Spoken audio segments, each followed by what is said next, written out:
Demonstrasi kontekstual pemikiran filosofil Ki Hajar Dewantara oleh Yuniviani, PT SDN 01 Kota Baru, CGP Angkatan 11.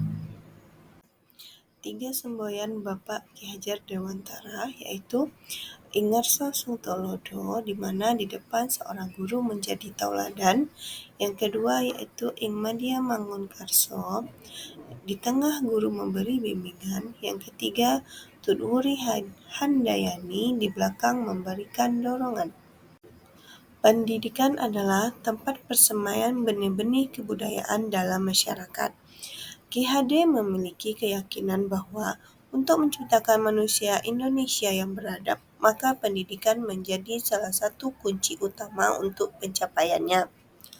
Pendidikan dapat menjadi ruang berlatih dan bertumbuhnya nilai-nilai kemanusiaan yang dapat diteruskan atau diwariskan. Tujuan pendidikan yaitu menuntun segala kodrat yang ada pada anak-anak agar mereka dapat mencapai keselamatan dan kebahagiaan yang setinggi-tingginya, baik sebagai manusia maupun sebagai anggota masyarakat. Oleh sebab itu, pendidik itu hanya dapat menuntun tumbuh atau hidupnya kekuatan kodrat yang sudah ada pada anak-anak agar dapat memperbaiki lakunya. Ki Hajar Dewantara mengibaratkan peran pendidik seperti seorang petani atau tukang kebun. Peran pendidik dianalogikan seperti seorang petani. Petani yang menanam padi misalnya hanya dapat menuntun tumbuhnya padi. Ia dapat memperbaiki kondisi tanah, memelihara tanaman padi, memberi pupuk dan air, membasmi ulat-ulat atau jamur-jamur yang mengganggu hidup tanaman padi dan lain sebagainya. Meskipun pertumbuhan tanaman dapat diperbaiki, tetapi ia tidak dapat mengganti kodrat padi. Padi tidak bisa diubah menjadi jagung ataupun tanaman lainnya. Begitu juga dengan siswa. Tidak ada yang dapat mengubah kodrat alam seorang anak karena anak dilahirkan dengan kodratnya masing-masing dan dasar jiwanya masing-masing. Guru hanya dapat menuntun. Bagaimana cara guru menuntun akan membawa pengaruh yang sangat besar terhadap tumbuh kembangnya anak-anak. Ki Hajar Dewantara mengatakan, dalam hal mendidik yang sesungguhnya adalah proses memanusiakan manusia, yaitu pengangkatan manusia ke taraf insani.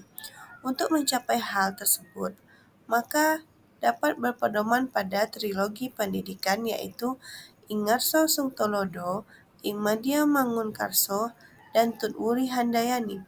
Trilogi ini jika dilakukan dengan menggunakan metode pembelajaran Among akan berdampak luar biasa pada perkembangan siswa dan siswi dalam pendidikannya. Sistem Among memiliki pengertian menjaga, membina, mendidik anak dengan kasih sayang. Selain itu, pendidikan juga harus memahami bahwa karakteristik siswa adalah bermain, mengungkapkan rasa dan bebas atau merdeka.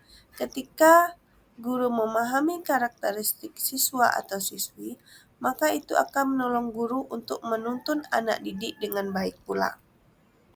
Dasar pendidikan anak berhubungan dengan kodrat alam dan kodrat zaman. Kodrat alam berkaitan dengan sifat dan bentuk lingkungan di mana anak berada, sedangkan kodrat zaman berkaitan dengan isi dan irama. Menurut Ki Hade, budi pekerti atau karakter merupakan perpaduan antara gerak pikiran, perasaan, dan kehendak atau kemauan sehingga menimbulkan tenaga.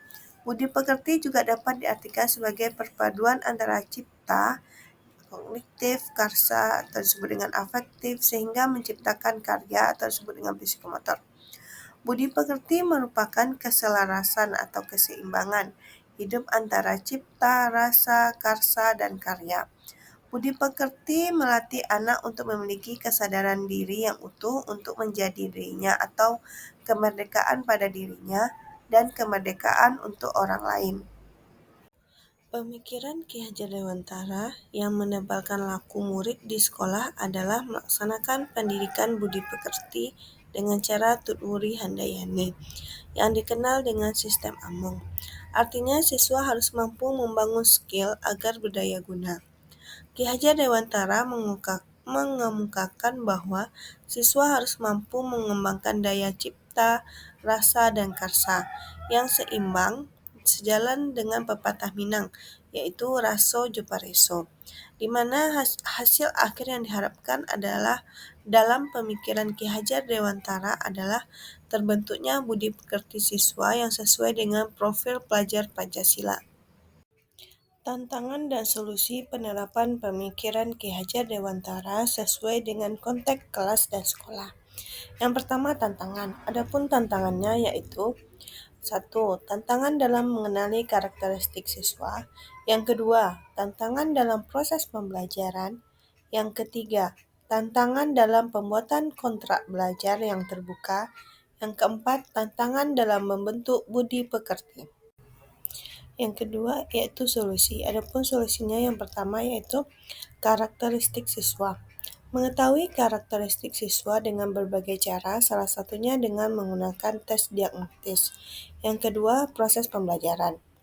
Menggunakan metode yang bervariasi yang berpusat kepada siswa atau student center dan media pembelajaran yang menarik sehingga menghasilkan pembelajaran yang menyenangkan. Yang ketiga, kedisiplinan atau aturan kontrak belajar. Terdapat aturan yang telah disepakati bersama siswa agar proses belajar berjalan dengan lancar dan siswa bertanggung jawab dengan segala perbuatannya. Yang keempat, budi pekerti. Menanamkan pendidikan karakter dalam setiap mata pelajaran, adanya pendekatan khusus kepada siswa sehingga terbentuk karakter profil pelajar Pancasila. Solusi penerapan pemikiran Ki Hajar Dewantara sesuai dengan konteks sekolah di UPT SDN 01 Kota Baru, yaitu kami melakukan pembiasaan sholat berjamaah. Solusi penerapan pemikiran Ki Hajar Dewantara sesuai dengan konteks sekolah di UPT SDN 01 Kota Baru yang kedua, yaitu proses pembelajaran yang berpusat pada siswa. Solusi penerapan pemikiran Ki Hajar Dewantara sesuai dengan konteks sekolah di UPT SDN 01 Kota Baru yang ketiga yaitu melaksanakan ekstrakurikuler dalam bentuk pramuka. Sekian pemaparan saya tentang demonstrasi kontekstual. Saya sudahi dengan Assalamualaikum warahmatullahi wabarakatuh.